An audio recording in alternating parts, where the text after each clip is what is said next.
moments when the past refuses to stay buried. When secrets, carefully guarded for generations, suddenly resurface, not through confession, not through documents, but through something as simple as a photograph. A single image that someone desperately wanted to disappear forever. In 1952, a woman named Margaret Howell discovered such a photograph in her childhood home in Charleston, South Carolina.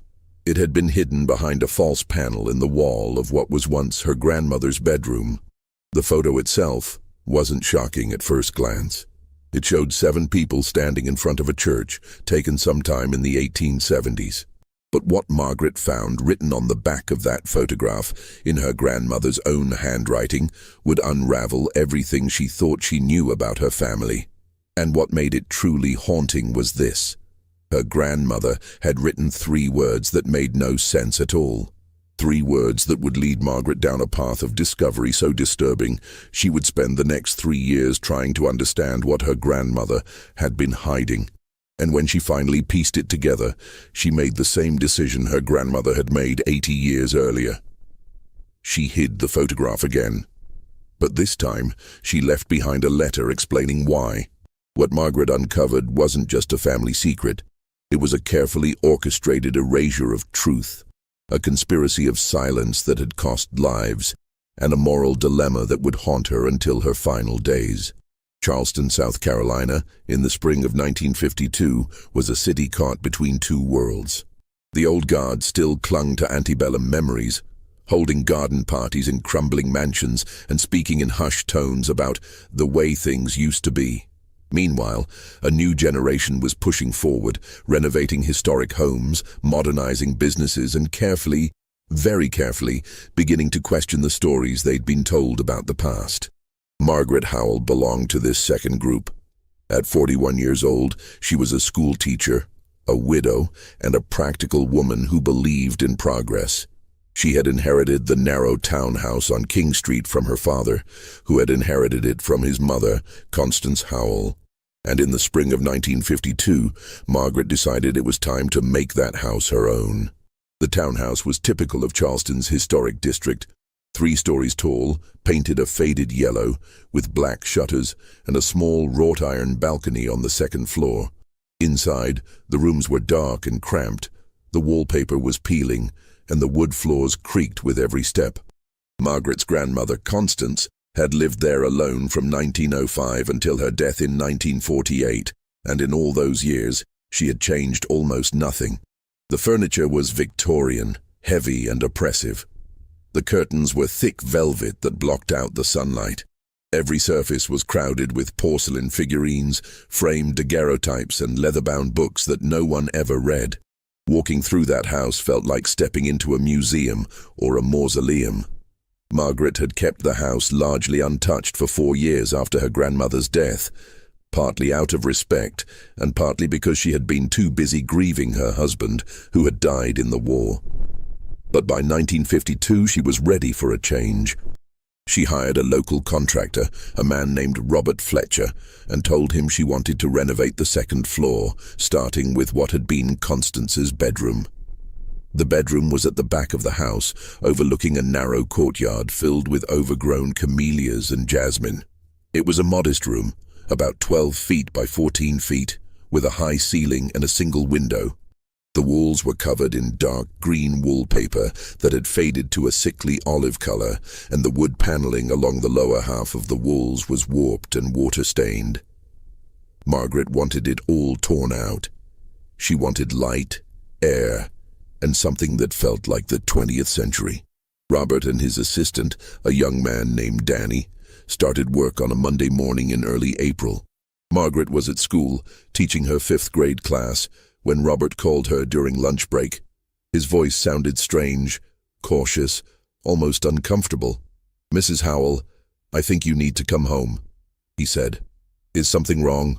Margaret asked, already gathering her things. "Not wrong, exactly, but we found something, behind the wall in your grandmother's room. I think you should see it." Margaret drove home as quickly as she could, her mind racing with possibilities. Had they found damage, rot, evidence of termites? When she arrived, Robert was waiting for her in the front hallway, holding a leather pouch in his hands. It was small, about the size of a book, and so old that the leather had dried and cracked like autumn leaves. It was behind the paneling, Robert explained as he led her upstairs. We were prying off the boards when Danny noticed a gap in the wall, a space that had been sealed up with plaster. We opened it up and found this inside. He showed her the wall. The paneling had been removed, revealing the old horsehair plaster beneath. And there, at about shoulder height, was a rectangular cavity about 8 inches wide and 10 inches deep. Someone had carefully carved out the space between 2 wall studs, placed the leather pouch inside, and then sealed it shut with fresh plaster.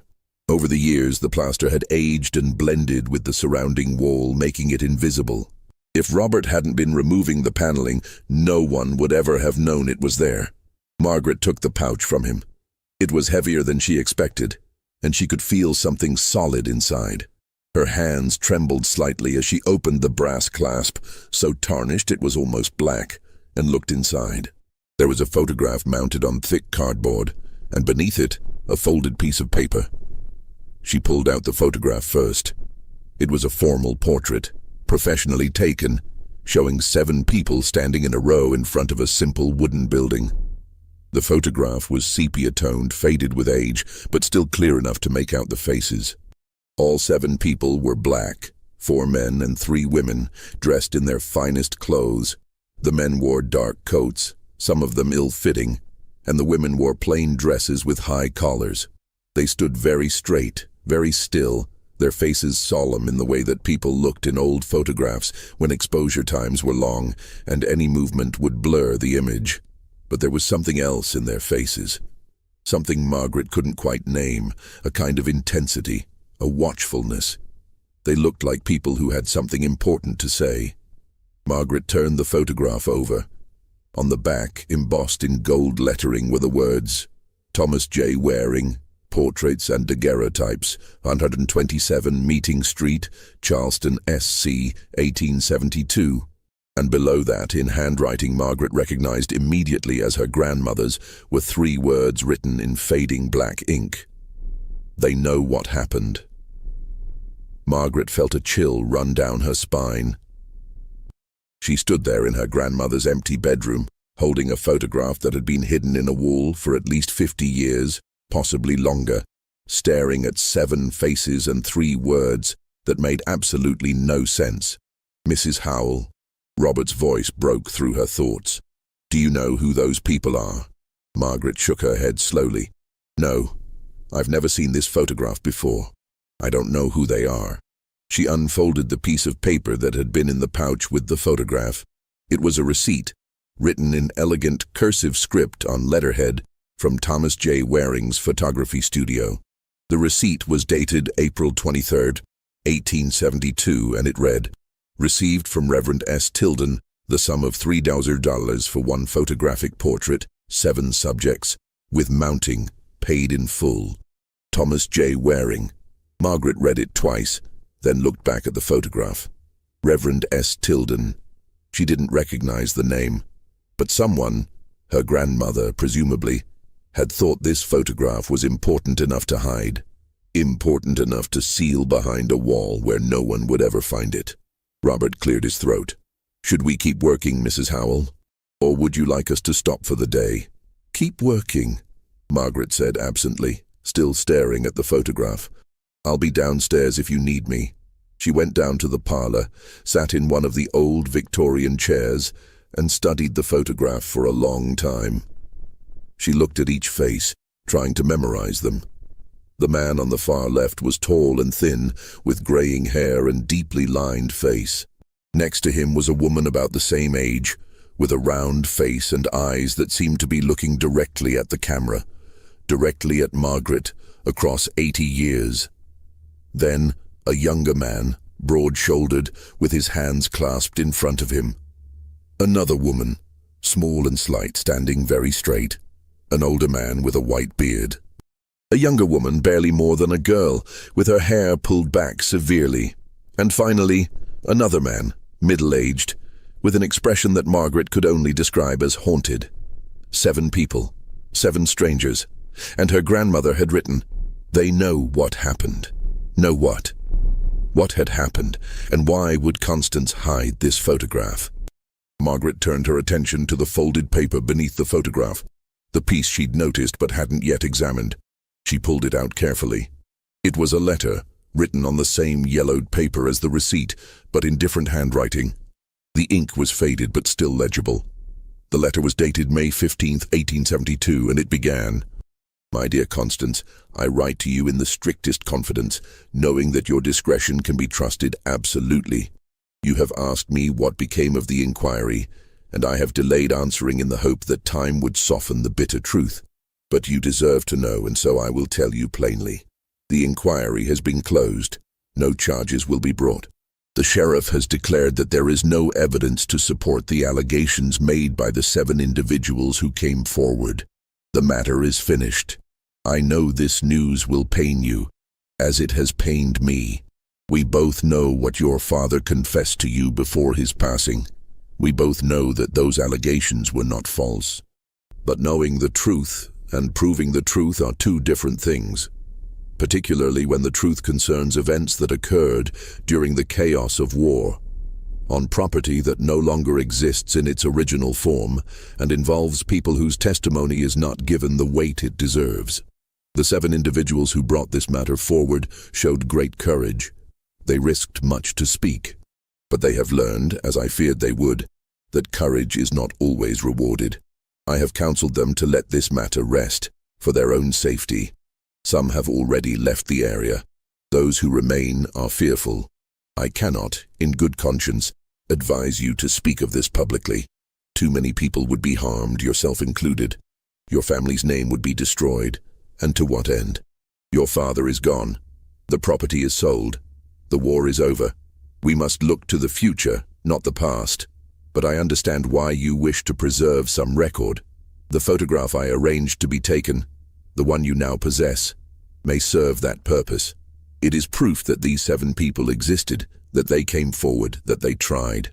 Perhaps someday, when the wounds of war have healed and the world is more just, someone will look at that photograph and understand what they attempted to do.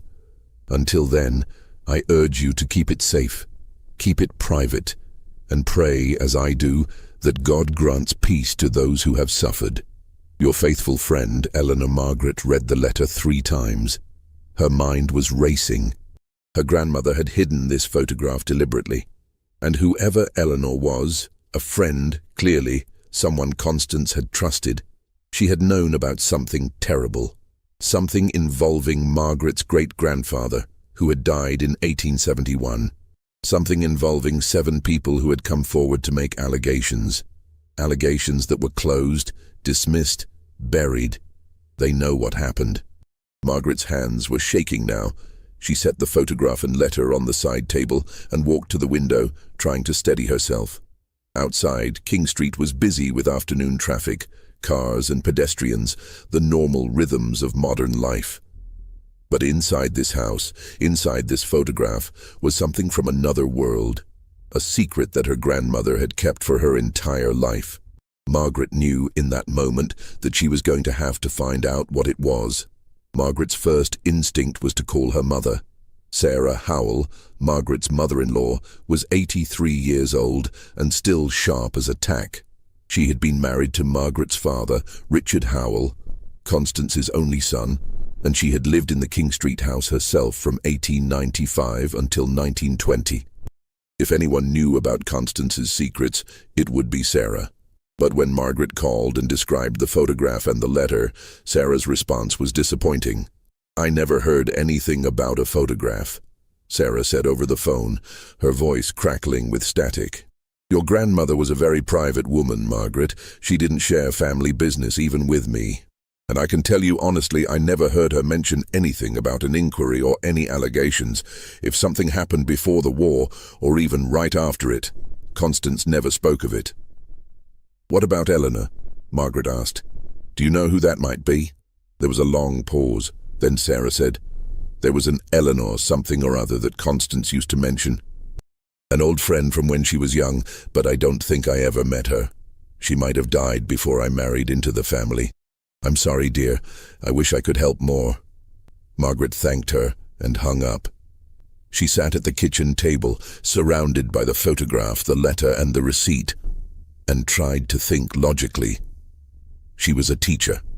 She believed in research, evidence, and systematic inquiry. If she wanted to understand what this photograph meant, she needed to start with what she knew and work outward. What did she know? 7 people had come forward with allegations in 1872. The allegations involved Margaret's great-grandfather, Charles Howell. An inquiry had been opened and then closed. A minister named Reverend S. Tilden had paid for a photograph of the 7 people, and Constance, Margaret's grandmother, had hidden that photograph in a wall, along with a letter from someone named Eleanor. Margaret decided to start with the photographer, Thomas J. Waring. If his studio had been on Meeting Street in 1872, there might be records. Charleston had a historical society, and they kept archives of old businesses. The next day, after school, Margaret drove to the Charleston Historical Society building on Church Street. The building was a grand old mansion that had been converted into offices and archive rooms. Margaret spoke to the librarian, a woman named Dorothy Simmons, who wore thick glasses and had a reputation for knowing everything about Charleston's history. When Margaret explained what she was looking for, Dorothy's eyes lit up. Thomas Waring. Oh yes, he was one of the most prolific photographers in Charleston during the Reconstruction era. His records are quite complete, actually. We have several ledgers from his studio. What year are you interested in? 1872, Margaret said. April, specifically. Dorothy disappeared into the back room and returned 20 minutes later, carrying a large leather-bound ledger. She set it on the table in front of Margaret and opened it carefully. The pages were yellowed and fragile, covered in neat handwriting that recorded every photograph Waring had taken. The date, the subject, the price, and sometimes a brief note. Margaret flipped through the pages, scanning the entries. There were dozens of them. Portraits of prominent Charleston families, wedding photographs, memorial photographs of deceased children, a common practice at the time. And then on the page dated April 23rd, 1872, she found it. Reverend Samuel Tilden. Group portrait, 7 subjects, outdoor setting. Mount Pleasant Church, $3, paid in full. There it was. Reverend Samuel Tilden. Not S. Tilden, but Samuel. And the location, Mount Pleasant Church. Margaret copied the information into her notebook, her heart racing. "Do you know anything about Mount Pleasant Church?" she asked Dorothy. Dorothy frowned thoughtfully. "There are several churches with similar names in the area. But if this was in 1872, and if it involved a reverend who was commissioning a photograph of 7 people, I'd guess it was a freedmen's church." After the war, there were quite a few small churches established by and for the black community. Many of them were rural, outside Charleston proper. Some of them don't exist anymore. How would I find out more about Reverend Tilden? "Church records," Dorothy said. "Some of them are here in our archives. Others are held by the churches themselves, if they still exist. But I have to warn you, records from that period, especially from black churches, are often incomplete. Many were lost or destroyed." Margaret thanked her and spent the next 3 hours going through the archives. She found references to several churches in the area, with variations of Mount Pleasant in their names, but none that clearly matched. She found lists of ministers who had served in the Charleston area during the 1870s, but no Samuel Tilden. She was about to give up for the day when Dorothy returned with another ledger. "I thought of something," Dorothy said. "We have records from the Freedmen's Bureau, the federal agency that was set up after the war to help formerly enslaved people transition to freedom. They kept detailed records of schools, churches, and community organizations. Let me see if there's anything about a Reverend Tilden." She opened the ledger and began flipping through the pages. These records were different. Handwritten reports, letters, census-style lists of names and occupations. And then, halfway through, Dorothy stopped. "Here," she said, pointing to an entry dated March 1870. Reverend Samuel Tilden, minister, Mount Pleasant African Methodist Episcopal Church, located approximately 18 miles west of Charleston, near the former Fairmont plantation. Congregation size, approximately 40 families. Margaret's breath caught. Fairmont, that was the name of her family's old estate, the plantation that had been sold after the war. Fairmont was your family's property, wasn't it? Dorothy asked carefully. Yes, Margaret said. It was sold in 1869. I've never been there. I don't even know if anything's left. Dorothy gave her a long look. Margaret, I don't mean to pry, but if you're digging into something that involves your family's plantation and a group of 7 people in 1872, you should know that Reconstruction was a difficult time. A lot of things happened that people didn't talk about afterward. A lot of wounds that never healed. Margaret met her eyes. I need to know what happened. Whatever it is, I need to know. Dorothy nodded slowly. Then I'd suggest you look into the county sheriff's records from that period. If there was an inquiry, there would be a record of it. They're kept at the courthouse. The Charleston County Courthouse was an imposing building on Broad Street, with tall white columns and marble steps. Margaret had walked past it 1,000 times, but had never been inside. She went the next afternoon, after school, and asked to see the records from 1872. The clerk, an older man with a bored expression, led her to a musty basement room filled with rows of metal shelves. The shelves were packed with boxes, each labeled with a year and a category. Criminal cases, civil cases, property disputes, inquiries. Margaret found the box labeled Inquiries, 1872, and carried it to a small table in the corner. Inside were dozens of files, each one a thin folder containing a few pages of handwritten notes.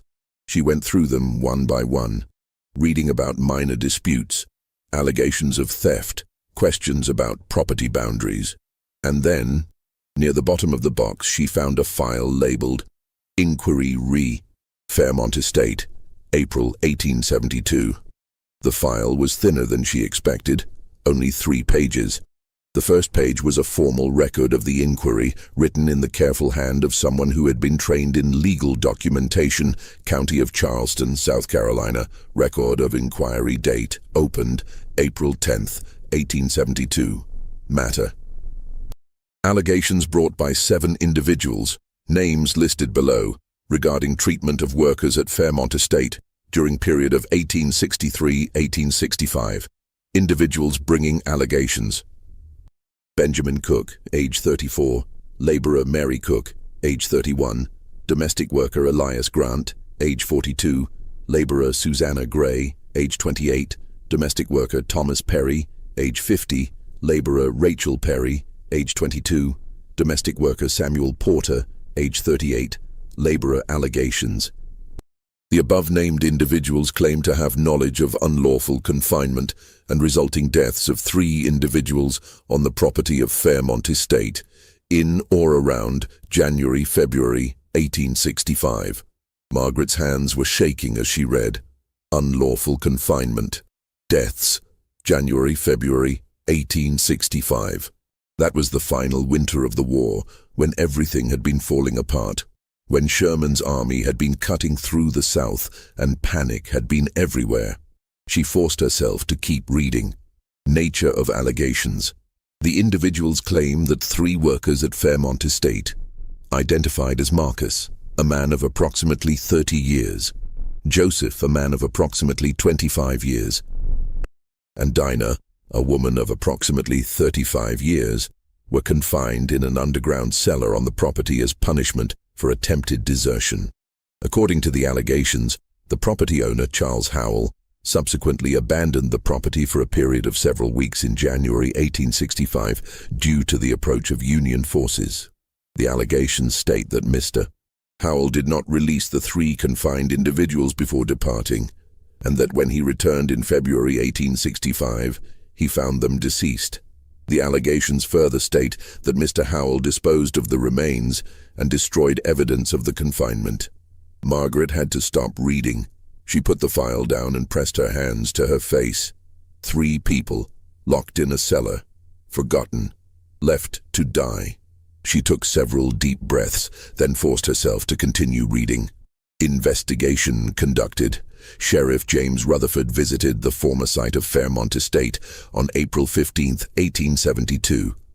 Property has changed ownership since the events in question and has been significantly altered. Main house remains, but outbuildings have been removed or collapsed. No evidence of underground cellar found. Current property owner, Mr. Henry Davidson, states that when he purchased the property in 1869, several structures, including a barn and storage buildings, were in advanced state of disrepair. Mr. Davidson states that he had these structures dismantled and the materials burned or buried. Testimony of property owner's family, Mrs. Louisa Howell, widow of Charles Howell, deceased 1871, and Miss Constance Howell, daughter, were interviewed on April 18, 1872. Both stated that they had no knowledge of any unlawful confinement or deaths on the property. Both stated that Charles Howell had been a man of good character who treated his workers fairly within the customs of the time. Both expressed the belief that the allegations are false and motivated by malice. Margaret felt sick. Her great-grandmother and her grandmother, Constance herself, had denied everything. They had protected Charles Howell's reputation. They had called the 7 people liars. She read the final paragraph. Conclusion.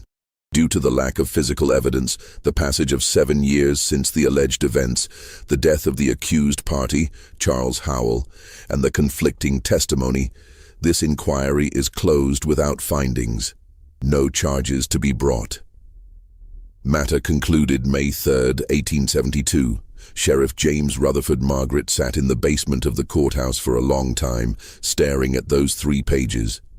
7 people had come forward with a horrific story. They had risked everything to tell the truth, and the inquiry had been dismissed. No evidence. Matter concluded.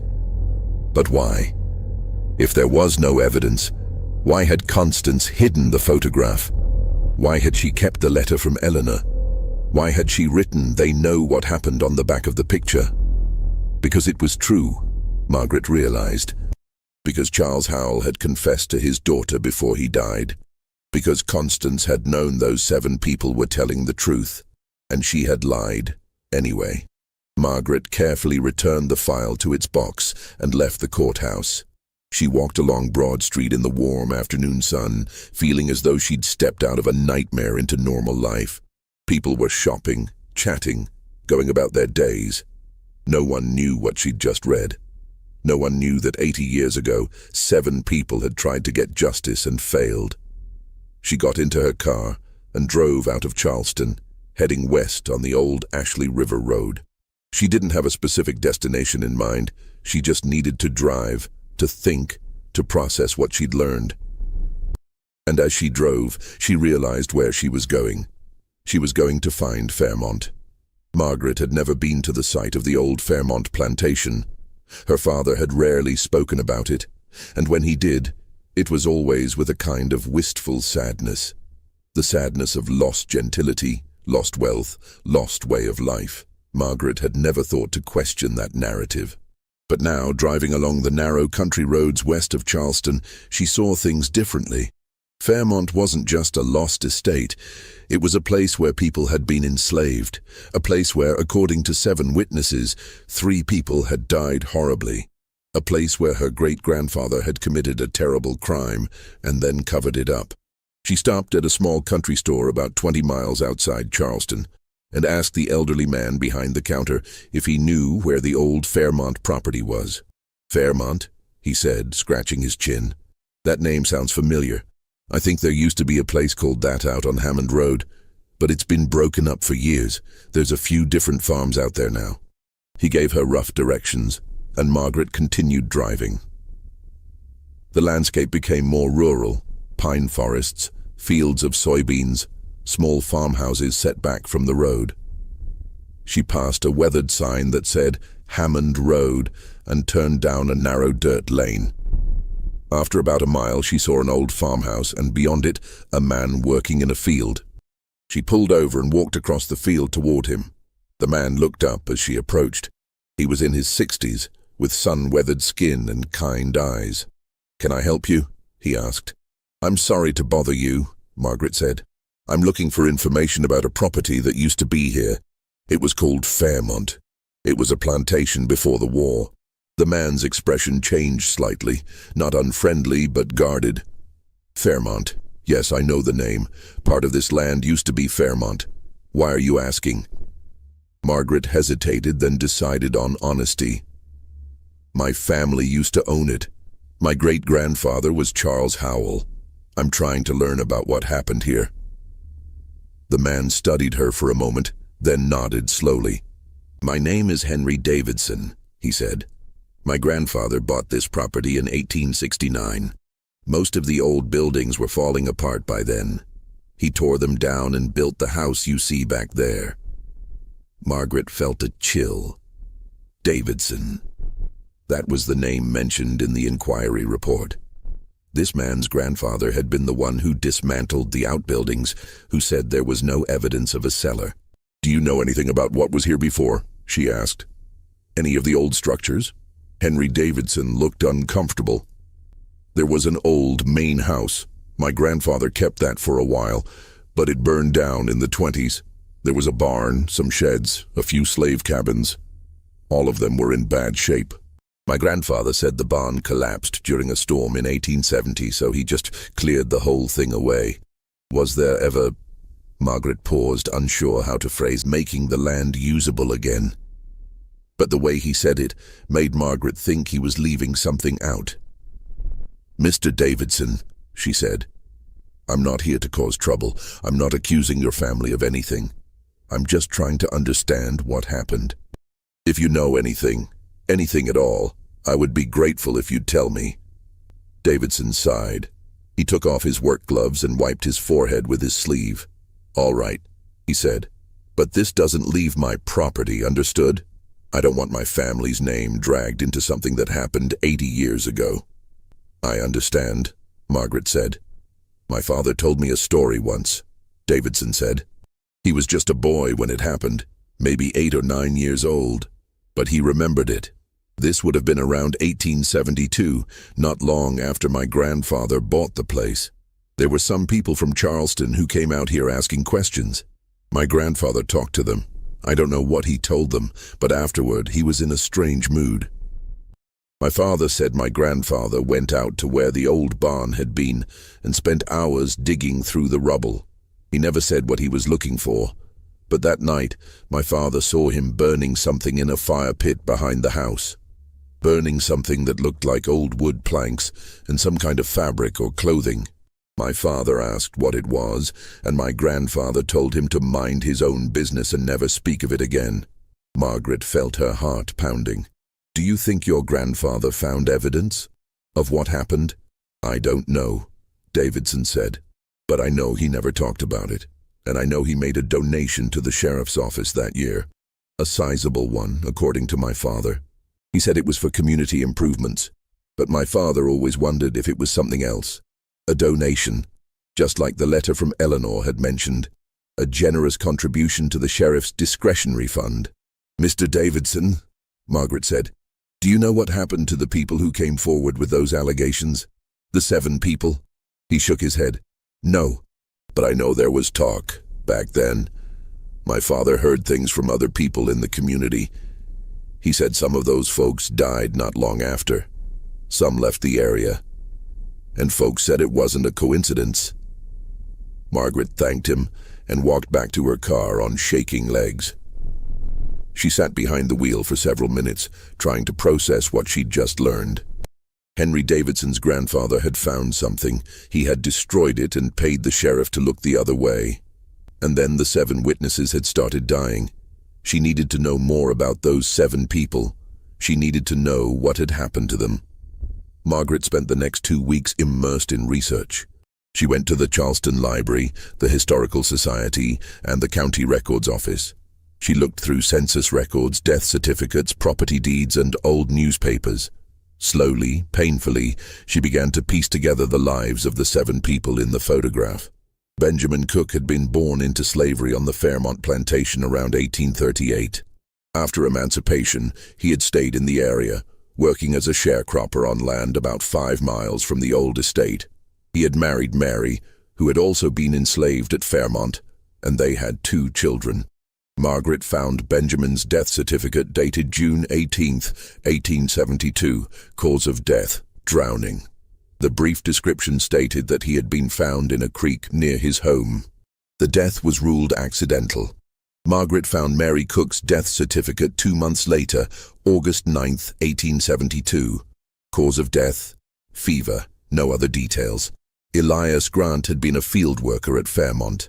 After the war, he had worked on various farms in the area, never staying in one place for long. His death certificate was dated October 12, 1872. Cause of death, injury sustained from farm equipment. The notes indicated that he had been caught in a cotton gin and had died from his injuries several hours later. 3 deaths, all within 6 months of the photograph being taken, all ruled accidental or natural causes. But the timing was impossible to ignore. Susanna Gray's trail went cold. Margaret found her listed in the 1870 census, working as a domestic servant in Charleston. But after 1872, there was no record of her. She simply vanished from the public record. No death certificate, no marriage record, no tax documents. It was as if she had ceased to exist. Thomas Perry had lived longer than the others. He died in 1873. But his death certificate noted that he had suffered from a prolonged illness. Rachel Perry, his daughter, also disappeared from the records after 1872, just like Susanna Gray. And then there was Samuel Porter. Margaret found his name in multiple documents spanning nearly a decade after the photograph. He had worked as a laborer in Charleston, living in various rooming houses. But there was something strange about the records. Starting in 1873, several documents referred to him as the mute laborer Samuel Porter. Margaret found a reference to him in the patient register of the Charleston Almshouse, where he had spent his final years before dying in 1881. Next to his name, someone had written, deaf and mute, unable to communicate. Margaret stared at that notation for a long time. Samuel Porter had come forward in April 1872 to testify. By 1873, he was mute. She couldn't prove that something had been done to him, but the implication was chilling. 7 people had tried to speak the truth. Within a year, 3 were dead. 2 had disappeared, 1 was dying, and 1 had lost the ability to speak. Margaret knew she needed to find descendants. If anyone could confirm what had happened, it would be the families of these 7 people. She started with the Cooks, since they were the most well documented. It took her 3 days of searching through birth and marriage records, but she finally found a lead. A man named Robert Cook, listed in the 1950 census as living in North Charleston. His age was recorded as 74, and his birthplace was Charleston County. Margaret calculated backward. He would have been born around 1876, just a few years after Benjamin and Mary Cook's deaths. Could he be their grandson? She found his address and drove to North Charleston. It was a modest neighborhood of small houses, many of them in need of repair. Margaret found the address and knocked on the door, her heart pounding. An elderly black man answered. He had gray hair and tired eyes, and he looked at Margaret with cautious curiosity. "Can I help you?" he asked. "Mr. Cook. Robert Cook." "That's right." Margaret introduced herself and explained as carefully as she could that she was researching her family's history and had found a photograph that might involve his ancestors. She showed him the photograph. Robert Cook's face went pale. He stared at the image for a long moment, then looked up at Margaret with an expression she couldn't quite read. Sadness, anger, resignation, all mixed together. "Where did you get this?" he asked quietly. "It was hidden in my grandmother's house. I only found it a few weeks ago. Are these your grandparents?" Robert nodded slowly. "Benjamin and Mary Cook. Right there." He pointed to the couple in the photograph. "They were my grandparents. I never knew them. They died before I was born. But my father told me about them." "What did he tell you?" Margaret asked. Robert hesitated.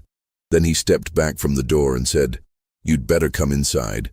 They sat in his small living room, surrounded by photographs of family members and a few pieces of worn furniture. Robert made tea, and then he told Margaret the story his father had told him. "My father was only 4 years old when his parents died," Robert began. "He was raised by his aunt, Mary's sister, and when he was old enough to understand, his aunt told him what happened. She said Benjamin and Mary had tried to do something brave. They had tried to get justice for something terrible that happened during the war. There were 3 people, Marcus, Joseph, and Dinah, who had been locked in a cellar as punishment. The man who owned the plantation where they were enslaved, he locked them in there and then he left, just left them there. When he came back weeks later, they were dead. My grandparents and 5 other people knew about it because they were the ones who found the bodies. Years later." Robert paused, his hands trembling slightly as he held his teacup. "They tried to tell the authorities," he continued. "They went to the sheriff. They told the truth. And you know what happened? Nothing. The inquiry was closed. The White family denied everything. And then people started dying. My grandfather drowned. My grandmother got sick and died. Other people disappeared or died in accidents. My father's aunt was convinced it wasn't accidental. She said there were people who wanted to make sure those 7 witnesses never spoke again." "Do you know who?"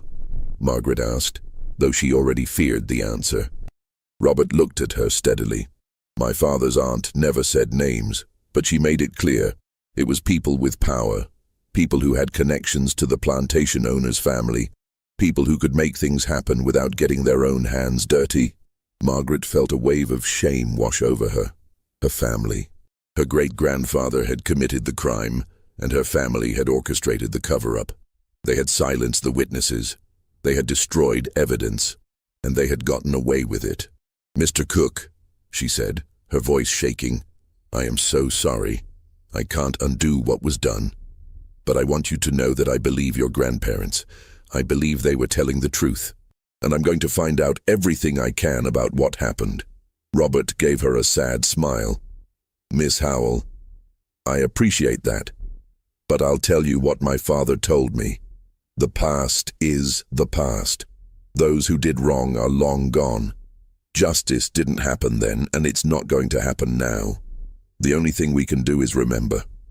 Remember that there were people who tried. Remember that they paid a price for trying, and make sure their names aren't forgotten." Margaret left Robert Cook's house with tears in her eyes. She drove home slowly, feeling the weight of what she'd learned. By the time she reached King Street, she knew what she had to do next. She needed to find out if there were more records, more evidence of what had happened to the 7 witnesses. She needed to know exactly how they had been silenced. If you've been following this investigation as closely as I have, you're probably feeling the same mix of sadness and anger that Margaret felt. This is one of those stories that reminds us that the past isn't really past. It's always with us, shaping who we are and what we become. If you're finding this story meaningful, please take a moment to hit the like button and subscribe to the channel so you don't miss future investigations like this one. These stories matter. These voices matter. And sharing them helps keep these memories alive. Margaret's investigation took a darker turn. She began looking not just at the deaths of the 7 witnesses, but at the people who had the power and motive to silence them. She started with the sheriff, James Rutherford, who had conducted the inquiry and closed it so quickly. Rutherford's records were sparse, but Margaret found something interesting in the local newspaper archives. In July of 1872, just 2 months after closing the Fairmont inquiry, Sheriff Rutherford had purchased a substantial property in downtown Charleston, a commercial building worth considerably more than his annual salary would have allowed. The purchase raised no eyebrows at the time, but Margaret saw it differently now. It looked like payment for services rendered.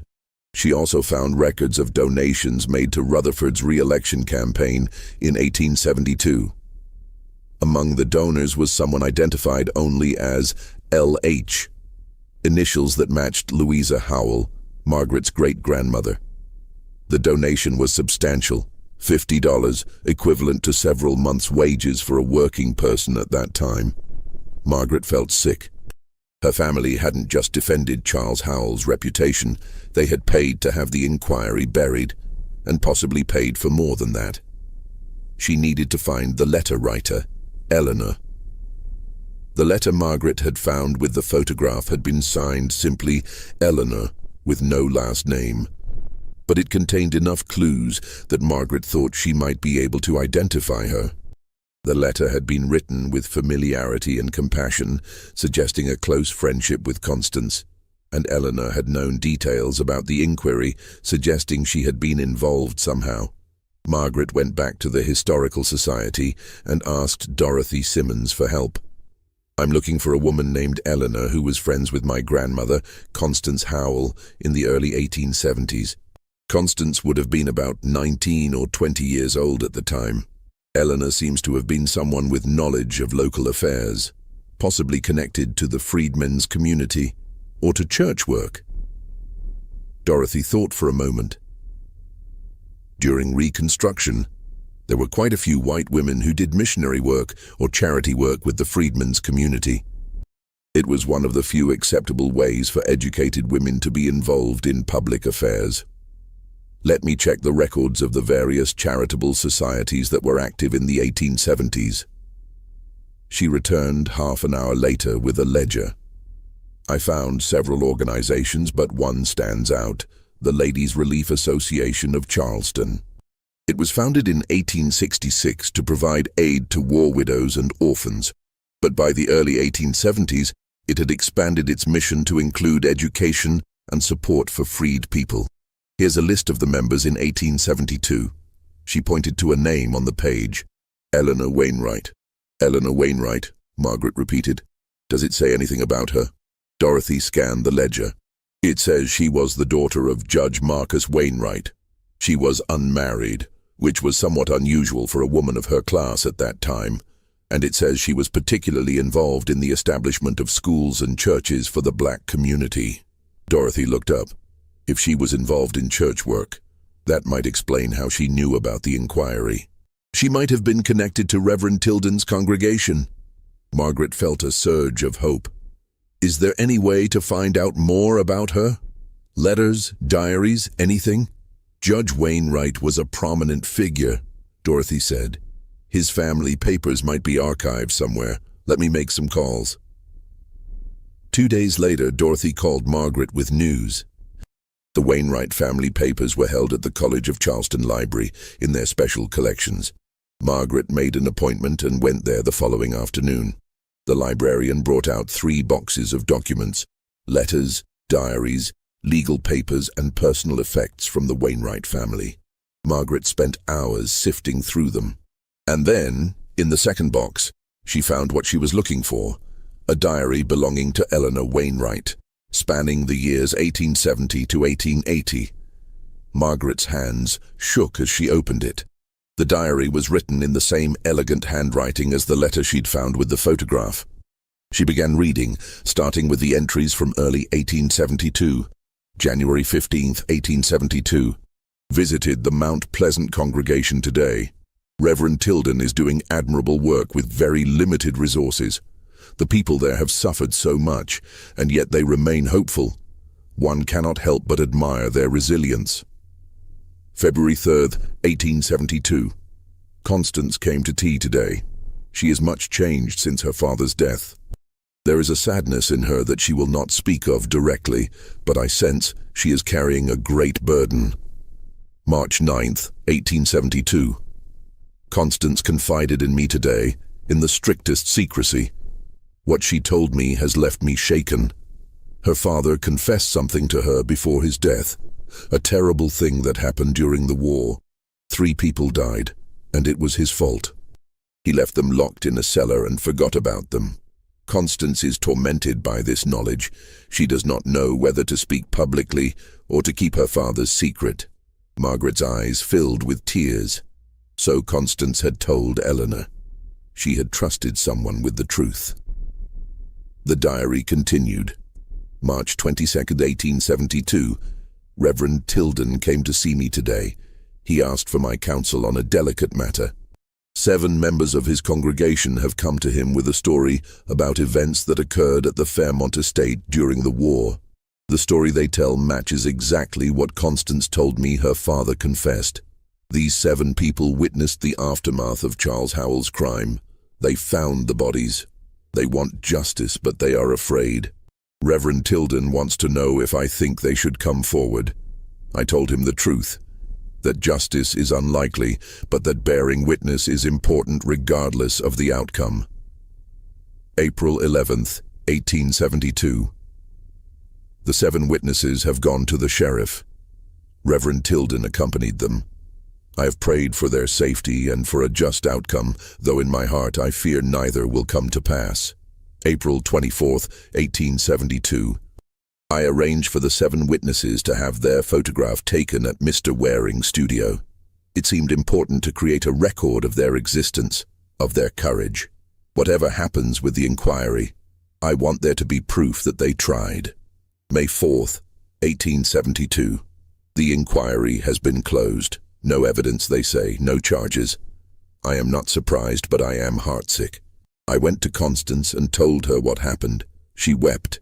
She knows the allegations are true, but she cannot bring herself to contradict her family's public denial. I understand her position, but it pains me to see justice denied so completely. May 16th, 1872. I gave Constance the photograph of the 7 witnesses. She asked for it specifically. She said she wanted to keep it as a reminder.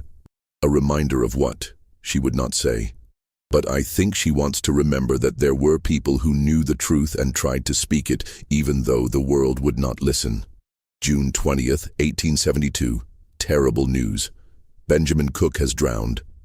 Constance came to me in a panic. She believes it was not an accident. She believes her family is behind it, though she has no proof. I told her she must be careful, that making accusations without evidence would only endanger her. But I share her suspicions. August 12th, 1872. Mary Cook is dead. Fever, they say. Constance came to me again. She is nearly hysterical with guilt. She believes the witnesses are being killed one by one. She begged me to help her, but what can I do? I have no power, no influence beyond my small charitable work. I advised her to keep the photograph hidden, to say nothing, to protect herself. October 15th, 1872. Elias Grant is dead. An accident, they claim, but 3 witnesses dead in 6 months. Constance no longer leaves her house. She has cut off contact with most of her family. She writes to me in code, afraid that her letters might be intercepted. This tragedy has consumed both of us. Margaret read through the rest of Eleanor's diary entries from that period. The references to the Fairmont witnesses became less frequent as the years went on, but they never stopped entirely. In 1873, Eleanor wrote about Thomas Perry's death and the disappearance of Susanna Gray and Rachel Perry. In 1881, she wrote about Samuel Porter's death, noting that he had spent his last years unable to speak. The final entry related to the case was dated 1885. I saw Constance today. We have not spoken in depth about the Fairmont matter in many years, but it still haunts us both. She told me she has hidden the photograph where no one will find it. She has made a kind of memorial for those 7 people, she says, though she will never be able to tell anyone about it. We are both old women now, carrying secrets that will die with us. Perhaps that is as it should be. Or perhaps we are cowards. I no longer know.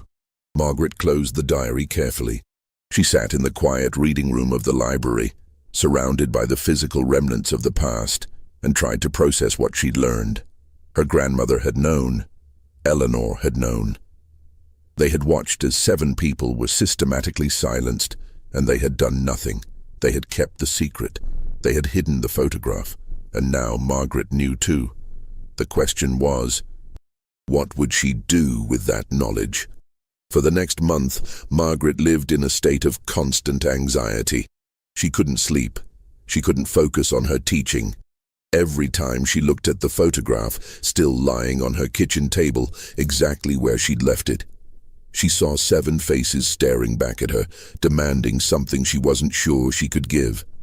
She tried talking to her friend, a fellow teacher named Catherine, without revealing the full story. She posed it as a hypothetical. If you discovered that your family had done something terrible a long time ago, would you make it public? Would you destroy your family's reputation to honor the truth? Catherine had thought about it for a moment, then said, "I don't know. I guess it depends on whether making it public would actually do any good. If everyone involved is dead, if there's no one left to punish or to compensate, what's the point? You'd just be hurting innocent people, the descendants who had nothing to do with it." Margaret had nodded, but she wasn't satisfied with that answer, because there were descendants. There were people like Robert Cook, who carried the knowledge that their ancestors had been silenced and forgotten. Didn't they deserve to have the truth acknowledged? She decided to talk to a lawyer, not to file any kind of legal action, but just to understand what the implications might be. She went to see Martin Jennings, an elderly attorney who had handled her father's estate. She explained the situation, carefully omitting names and specific details, and asked what he thought. Martin had listened carefully, then leaned back in his chair. "Mrs. Howell, I'll be frank with you. From a legal standpoint, there's nothing that can be done. The crimes you're describing, if they occurred, are far beyond any statute of limitations. The perpetrators are dead. The property has changed hands multiple times. As for the witnesses who were allegedly killed, proving that their deaths were murders rather than accidents would be impossible at this late date. Even if you had concrete evidence, which it sounds like you don't, there's no legal remedy available." "But what about the historical record?" Margaret had asked. "What about just making sure people know what happened?" Martin had given her a long, appraising look. "That's not a legal question, Mrs. Howell. That's a moral one, and I can't answer that for you. I will say this, though. If you choose to go public with this information, you should be prepared for the consequences. Your family's name will be associated with a terrible crime. Your children will have to live with that, and there will be people, many people, who will say you're betraying your own family for no good reason." Margaret had left his office feeling more confused than ever. She spent days wrestling with the decision, weighing the arguments on both sides. On one hand, the truth mattered. Justice mattered. The 7 witnesses deserved to be remembered, and what had been done to them deserved to be condemned. On the other hand, making it public would hurt innocent people, her own children, her extended family, even the Davidson family whose grandfather had helped destroy evidence. And then one evening, while Margaret was sitting in her grandmother's bedroom, staring at the space in the wall where the photograph had been hidden, she had a sudden realization. She wasn't the first person to face this dilemma. Constance had faced it too, and Eleanor had faced it. Both of them had wrestled with the same impossible choice. Speak the truth and cause harm, or keep silent and protect the innocent. They had chosen silence, but they had also chosen to preserve the evidence. They had hidden the photograph, yes, but they hadn't destroyed it. They had written letters and diary entries that documented what had happened. They had created a record that could be discovered someday by someone who might be brave enough to do what they couldn't do. They had left the choice to the future. And now, Margaret was the future. She was the person Constance and Eleanor had unconsciously been entrusting with this decision. And she realized that she didn't have to make the same choice they had made. She could choose differently, but she could also choose the same way. And if she did, it wouldn't be because she was a coward. It would be because she understood, as they had understood, that sometimes protecting the living is more important than honoring the dead. Margaret spent 3 more weeks researching, documenting and organizing everything she'd found. She created a comprehensive file, copies of the death certificates, the inquiry report, excerpts from Eleanor's diary, the photograph and her own written account of her investigation. She included Robert Cook's testimony and everything Henry Davidson had told her. It was a complete record of what had happened at Fairmont in 1865, the cover-up in 1872, and the silencing of the 7 witnesses.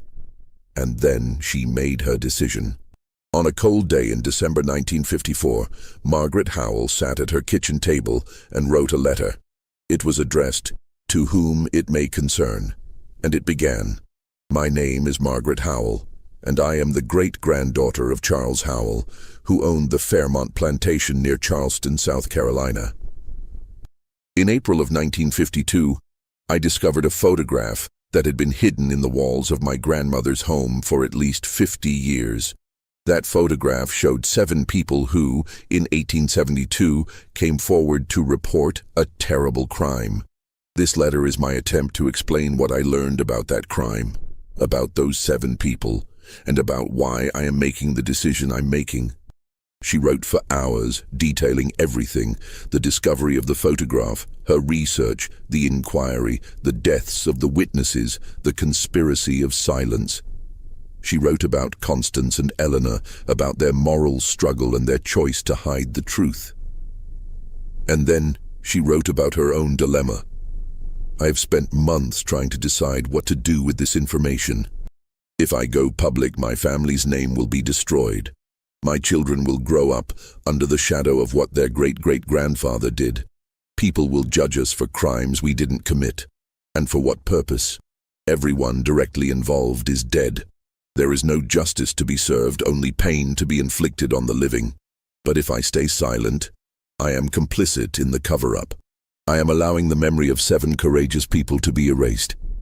I am saying that protecting my family's reputation is more important than honoring the truth. I cannot make that choice lightly. And so I have decided on a middle path." Margaret explained her plan in the letter. She would not go public immediately. She would not release the information to newspapers or historians. Instead, she would seal everything: the photograph, the documents, the letter, in a package that would not be opened until after her death. She would deposit that package in a bank vault with explicit instructions that it should be turned over to the Charleston Historical Society after she passed away. At that point, historians and descendants could decide what to do with the information. But by then, enough time would have passed that the immediate harm to her children would be minimized. "I know this is a compromise," she wrote. "I know it means I am not being as brave as I could be. But I have come to understand something that my grandmother understood, that there are no perfect choices in situations like this. There are only choices that minimize harm while preserving the possibility of truth. I want the truth to be known eventually. I want Benjamin Cook, Mary Cook, Elias Grant, Susanna Gray, Thomas Perry, Rachel Perry, and Samuel Porter to be remembered. I want people to know that they tried to speak out, that they paid a terrible price for their courage, and that the system failed them. But I also want to protect my children from bearing the burden of sins they did not commit. So I am leaving this decision to the future. Someday when I am gone and my children are grown and strong enough to weather whatever storms may come, this package will be opened, and whoever opens it will have the information they need to decide what should be done. I can only hope that I am making the right choice. I can only pray that those 7 people, wherever they are, will understand why I am not speaking out immediately. And I can only trust that the truth, even if it takes decades to emerge, will eventually be told." Margaret Howell, December 12, 1954. She sealed the letter along with the photograph and all her documentation in a metal box. She took it to the Charleston Bank and Trust and arranged for it to be placed in a safety deposit box with strict instructions. The box was not to be opened until after her death, at which point the contents should be delivered to the Charleston Historical Society. Then Margaret went home and she tried to move on with her life. But moving on was easier said than done. Margaret found that she couldn't stop thinking about the photograph, about the 7 faces, about the choice she'd made. She threw herself into her teaching, into raising her 2 children, into the ordinary routines of life. But at night, when the house was quiet, she would lie awake and wonder if she'd done the right thing. She went back to visit Robert Cook. She told him, carefully, that she had documented everything, and that someday after she was gone, the truth would be made public. Robert had listened quietly, then nodded. "I appreciate that, Mrs. Howell," he'd said. "It's more than most people would do. And I'll tell you something, I don't blame you for not going public now. You've got children to think about. My grandparents had children too. That's why they were so careful about what they said, even when they knew they were in danger. We all do what we can to protect our families. That's just human nature." His words had given Margaret some comfort, but not enough to completely ease her guilt. The years passed. Margaret continued teaching. Her children grew up, went to college, started their own lives. She remarried in 1960, a kind man named Thomas Brennan, who knew nothing about her family's dark history and to whom she never told the story. She thought about telling him many times, but she could never find the right words. How do you explain to someone that your great-grandfather was responsible for the deaths of 3 people and that your family orchestrated the murder of 7 witnesses? How do you carry that kind of knowledge into a new marriage? So she kept it to herself. It became a lonely burden, one she carried alone for more than 3 decades. In the 1980s, Margaret began to develop health problems. Heart disease ran in her family, and by 1987, she knew her time was limited. She thought about the safety deposit box, about the package that would be opened after her death. She thought about the photograph and the 7 faces, and she wondered what would happen when the truth finally came out. She made one final addition to the package. She wrote another letter, dated March 1989, just a few months before she died. In it, she reflected on her choice and whether she still believed it had been the right one. "I'm an old woman now, facing the end of my life," she wrote, "and I still don't know if I made the right decision. I protected my children, yes. They grew up without the stigma of their great-great-grandfather's crimes, but I also allowed a terrible injustice to remain hidden for decades longer than it needed to be. I wonder sometimes if Benjamin Cook, Mary Cook, Elias Grant, Susanna Gray, Thomas Perry, Rachel Perry, and Samuel Porter can forgive me for my cowardice. Because that's what it was in the end. Cowardice dressed up as prudence. But I also hope that whoever reads this will understand that I did preserve the truth. I did make sure it would be told, eventually. And I did try, in my own limited way, to honor those 7 people who showed courage when I could not. If you are reading this, you now have a choice to make. You can decide whether this story should be made public, whether these names should be remembered, whether this chapter of history deserves to be told. I leave that decision in your hands. I only ask that you consider carefully, as I did, the cost of truth and the value of memory. Margaret Howell Brennan, March 15, 1989. Margaret died on July 22, 1989. She was 78 years old. Her funeral was well attended. Former students, fellow teachers, family members, friends. The obituary in the Charleston newspaper described her as a dedicated educator and a beloved member of the community. There was no mention of Fairmont, no mention of a hidden photograph, no mention of 7 witnesses. 3 months after Margaret's death, her executor followed the instructions in her will and contacted the Charleston Bank and Trust about the safety deposit box. The bank, in turn, contacted the Charleston Historical Society, as Margaret had requested. The package was delivered to the society in October 1989. The director of the Historical Society at that time was a historian named Dr. Patricia Williams, a black woman who had spent her career studying the Reconstruction era and its aftermath. When she opened Margaret's package and began reading the letters and examining the documents, she realized immediately that this was something significant. Dr. Williams spent 6 months verifying Margaret's research. She tracked down additional records, interviewed descendants of both the Howell family and the 7 witnesses, and consulted with legal experts and ethicists about how to handle such sensitive information. And in April 1990, exactly 118 years after the original inquiry, she held a press conference to announce her findings. The story made national news. It was covered by newspapers, television stations, and radio programs across the country. The photograph of the 7 witnesses was reproduced in dozens of publications. People debated Margaret's choice. Some praised her for eventually revealing the truth. Others criticized her for waiting so long. Descendants of the Howell family were horrified and angry. Some denied the allegations entirely. Others issued carefully worded statements expressing regret for any suffering that may have occurred in the past. But the most important response came from the descendants of the 7 witnesses. Dr. Williams managed to locate family members of all 7, including Robert Cook's son, Margaret Perry's great-grandson, and distant relatives of Elias Grant and Susanna Gray. She invited them to Charleston for a memorial service to honor their ancestors. The service was held on May 3, 1991, 119 years to the day after the original inquiry had been closed. It took place at the site of the old Mount Pleasant African Methodist Episcopal Church, which had been rebuilt in the 1920s and was still an active congregation.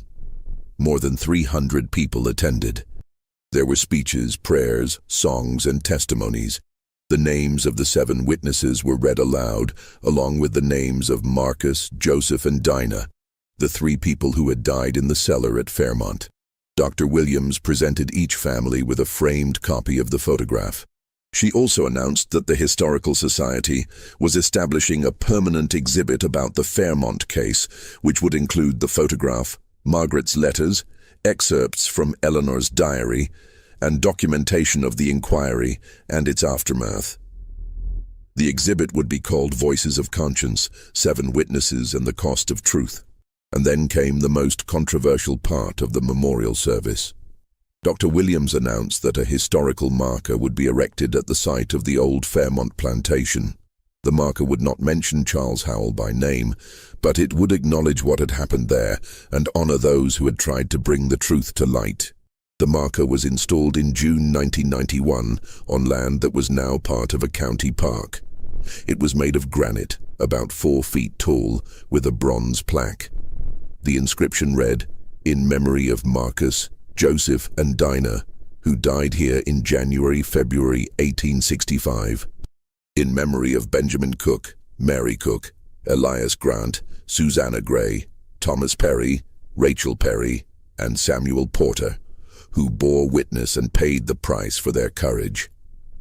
May their voices finally be heard." The marker sparked protests from some members of Charleston's old families, who felt it was unjust to memorialize unproven allegations. There were letters to the editor, angry phone calls to the Historical Society, and even a lawsuit attempting to have the marker removed. But the lawsuit failed, and eventually the controversy died down. Today the marker still stands. School groups visit it as part of local history tours. Researchers consult the Historical Society's exhibit when studying Reconstruction and its aftermath. And every year on May 3rd, descendants of the 7 witnesses gather at the site for a memorial service. The photograph itself is now held in the Avery Research Center for African American History and Culture at the College of Charleston. It's been carefully preserved and digitized. Visitors can view it online or request to see the original in person. And if you look at the faces of those 7 people, at their solemn expressions, their Sunday clothes, their dignified poses, you can see something that transcends the limitations of the old photographic technology. You can see courage. You can see determination. You can see people who knew they were taking a terrible risk and who chose to do it anyway. Margaret Howell's story raises questions that each of us must answer for ourselves. Was she right to hide the truth for so long? Should she have gone public immediately, regardless of the cost to her family? Or was her compromise, preserving the evidence while delaying its release, a reasonable middle ground? There are no easy answers. What we do know is that Margaret ensured that the truth survived. Without her decision to investigate, to document, and to preserve, the story of the 7 witnesses might have been lost forever. The photograph might have remained hidden in that wall, eventually destroyed when the house was demolished or renovated. Constance's secret would have died with her, and the names of Benjamin Cook, Mary Cook, Elias Grant, Susanna Gray, Thomas Perry, Rachel Perry, and Samuel Porter would have been forgotten. Instead, they are remembered. Their courage is honored. Their story is told, and perhaps that's what matters most. Not the timing of the revelation, not the calculations about harm and benefit, but the simple fact that the truth was preserved and eventually told. That 7 people who tried to speak out in 1872 finally had their voices heard in 1990, more than a century later. Before we finish, I want to ask you something. If you were in Margaret's position, what would you have done? Would you have gone public immediately, or would you have made the same choice she did? Would you have stayed silent entirely, or found some other solution? Leave a comment below. I'm genuinely curious to hear your thoughts on this moral dilemma. And if you haven't already, please hit the subscribe button and the notification bell so you don't miss future stories like this one. These histories matter.